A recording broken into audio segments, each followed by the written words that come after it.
What is up, team? Welcome back to the Red Storm Rapid Reaction Podcast. I'm Pat Kane, and Rick Pitino has wasted no time moving to 1-0 in his St. John's career as St. John's beats Stony Brook 90-74 in their season opener.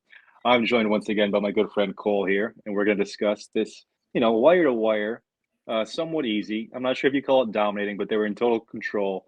St. John's win. Cole, your thoughts on opening night?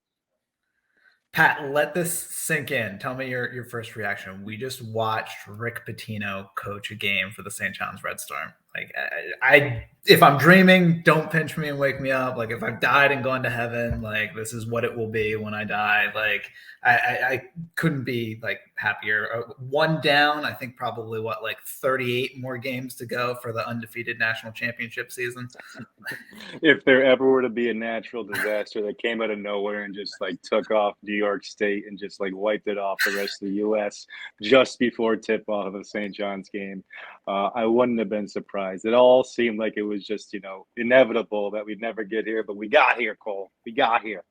We're 1-0, and it was good to see. Me and you were just talking before we started here. It was just, the simple things and which we took for granted, and we'll just speak about the present coaches now. But it's good to see sideline discussion, huddle talks, and good glimpses into the conversations between coach and player, and some insights. And obviously, Rick Pitino is going to give you some of the best you'd see around. So it was good to see that for the first time tonight. Obviously, good to see it in a win. There was some definite bright spots, some stuff we got to work on. But overall, I think every St. John's fan has got to be extremely happy with what we saw tonight and what we've seen, more importantly, in the last, 6 months since the end of the season to now. Yeah, I know we don't want to trash previous regimes too much or anything, so I'll say this one last thing about old coaching staffs, but how about exercising some of the demons of previous regimes?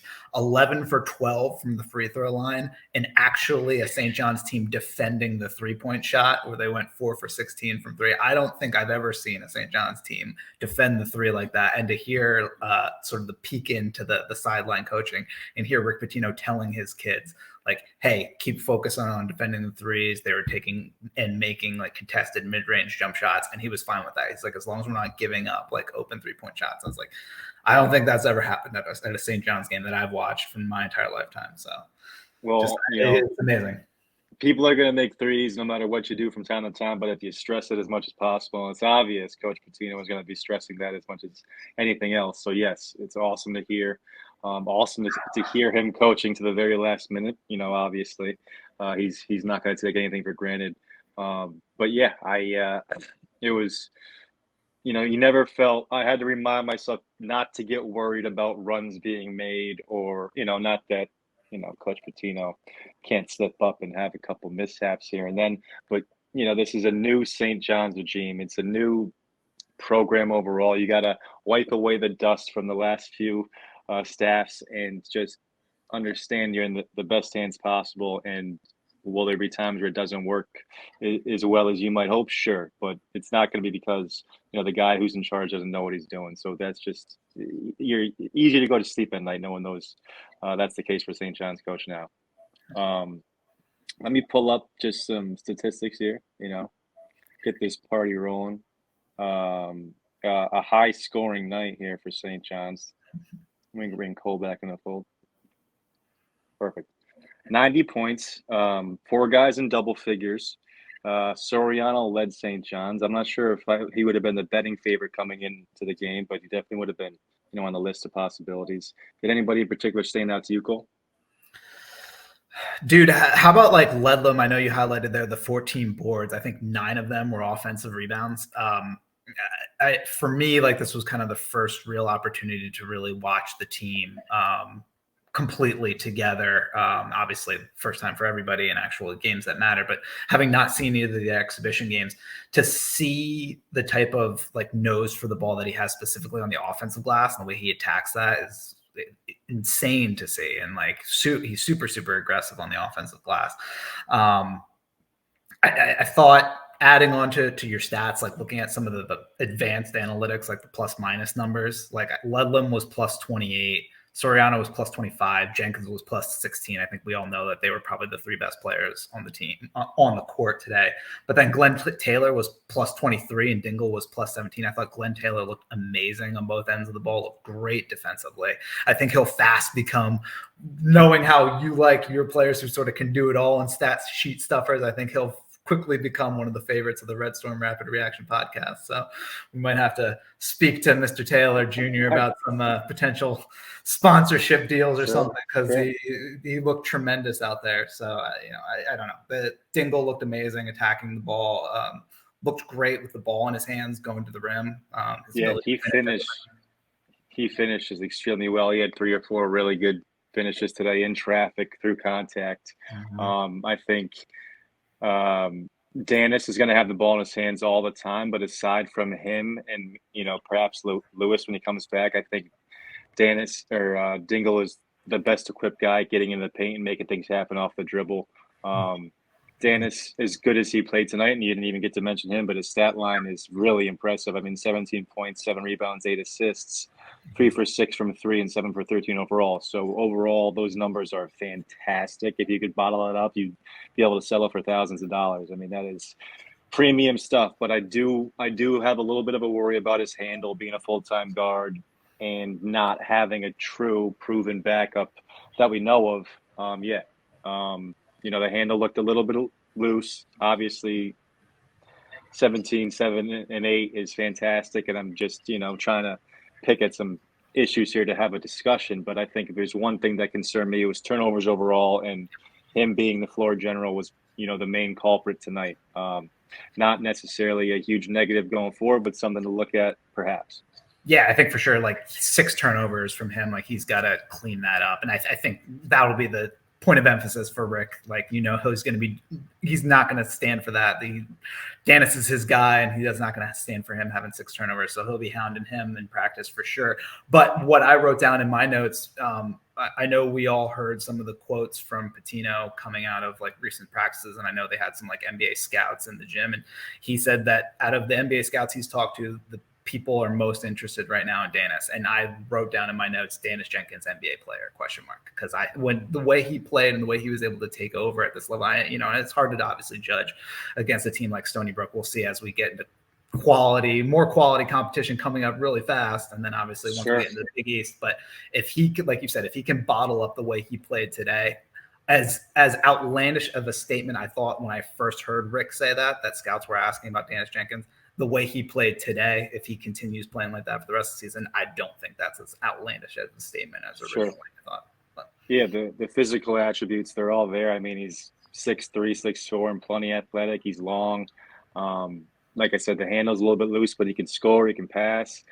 Looks like he's got good defensive instincts, although tonight I thought we were getting, beat off the dribble a little bit too easily with a team putting so much pressure on. That will oftentimes be the case, but I thought Conway and Jenkins did get beat a few times. I thought Dingle looked good on the defensive end, made a few nice plays. Strong as an ox, that kid. Him and Ledlam. Just imagine the two of those guys in the Ivy League, how strong they are. It's easy to see how they were able to score as well as they did. You're spot on about Taylor and me being particularly interested in his game. I love players that don't have to score the ball to impact the game, and he fits that to a T. Defensively on the boards, can make plays for others. Had a good pass in the first half to Jenkins in the corner, I believe. I will say, he'll have better nights, and he's going to recover, but Zuby did get postered twice in the second half, and he's going to be seeing bigs at least equal to this, better than this most nights throughout the season, and he's going to get his, I'm sure, and he'll get some posters of his own. But tonight was an awakening for him, I'm sure, and for Coach Pitino, that our front court needs, some security options. Ledlam and Soriano, both productive nights, but we still did give up a decent amount of second chance points. I think we gave up 13 second chance points.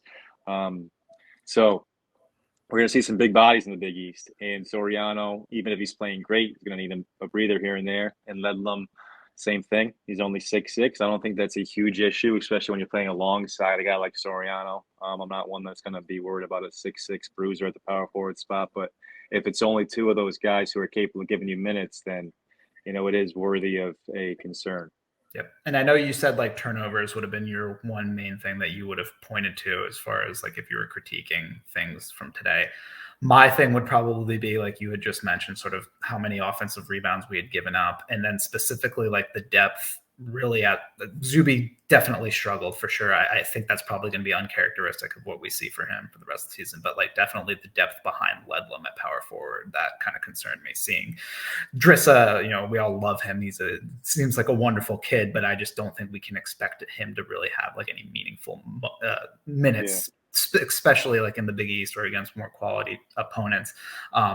I guess the hope there is, and I know you've mentioned it sort of since day one with all these transfers and everybody coming in, is that once RJ Luis is healthy and the team's really back to full strength, then maybe we go with some smaller lineups of like Taylor or Luis at the 4, which I think probably is more realistic than seeing Drissa play meaningful minutes. But I think that was definitely a concern. You could see specifically like in the second half, I think Drissa had like a turnover and then maybe like got a shot blocked and had a real quick hook. Like Brick was trying to get Ledlum a little bit of a break, and Drissa maybe gave him less than a minute before he was immediately yanked back out. So I think that would be a concern on my end. Sure. I think he had a back-to-back possessions, turnover looking to pass inside, and then got stuffed inside as well. But he does hustle he hustles as much as anybody. He does make a good play here and there. He had an and one early on. I thought the bench play early on was one of the big differences in this game. And, once we took a lead early, we kind of held on to it, but it was 8-8 after the first 4 minutes. And then Davis, Dingle, and Taylor came in for the 3 front or backcourt guys, led them, and Soriano stayed in, and they went on like a 9-1 run. It was 19-10 within the next few minutes, and they never looked back. So I thought that infusion of those guys off the bench, Dingle and Taylor, I would argue are more talented. I would have assumed those would have been the starting 2 and 3 going into this game over Aline and Conway, but Aline has proven obviously what he's capable of in the scrimmage and as a 4-year player prior to this. So I don't see that as a huge surprise by any means, but just to show how much talent we had coming off the bench tonight, those 2 guys could easily be starters, and they made a difference with their energy, athleticism, and the press kind of turned on at that point.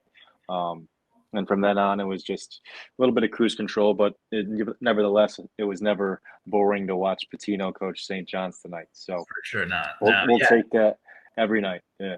Absolutely. Yeah. Sorry, real quick before we move on to Joel, I did want to say, like, as much as I thought Naheem struggled, like obviously had a tough offensive game and wasn't very, very productive. I did think it looked like he was playing great defense on the defensive end, which might be another reason, obviously, why Rick is wants to lean him, especially starting off early in the season, especially while Dingle gets more into basketball shape. The other big thing that sort of jumped out at me was Simeon Wilcher, and seeing, you could see brief flashes of what that talent that we know is there, and that will ultimately be unlocked under Rick Pitino. I think specifically like that first basket that he had where he got goaltending called against Stony Brook. You could see they were running sort of a weave dribble handoff, and then the ball got to Simeon, and just his handle is so quick and smooth and fluid. And then he beat his man and was able to get into the lane. And the other main thing I noticed with his game is I think he probably played like 6 or 7 minutes in the first half.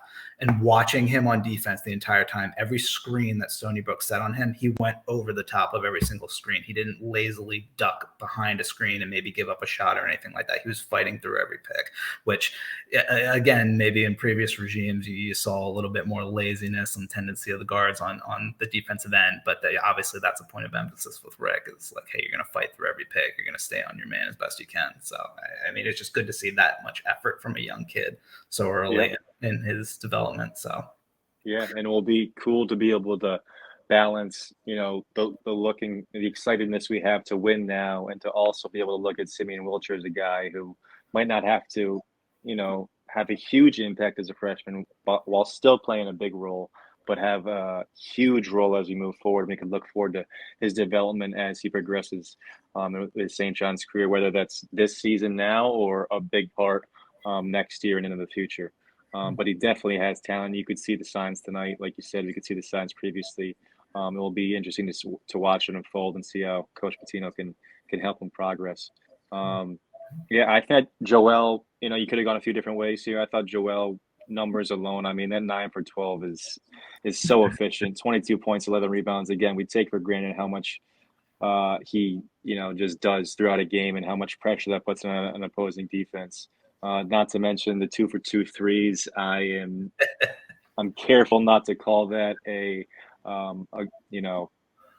I don't know. I think it might be fool's gold a little bit, and I don't want to disparage any hard work that Joel's put into becoming a solid 3-point shooter, but I just don't want him to forget where his bread's buttered, Cole. No way, That's Pat. all I'm saying. Don't be a negative Nancy. He said, No, okay. his teammates quoted him in the locker room, and they said that when he walked in, he said he's shooting all the threes all season long. So get used to it. Yeah, all right. See, I'm sure Coach Pitino will take care of it. We can rest assured. If he's dealing with it, we can live with the results. Michigan on Monday. Cole, are you feeling confident walking into that one? I don't think for the rest of the season I will ever say that I don't feel confident because Rick Pitino is our head coach. I thought one of the coolest things that I read post game was I think the Big East was interviewing Rick Pitino, and they asked him what he was thinking of leaving the court after getting a win. And he said the first thing he thought of was he looked down and he saw Lou Carnesecca's name on the court. So he said his first thoughts were about Louis.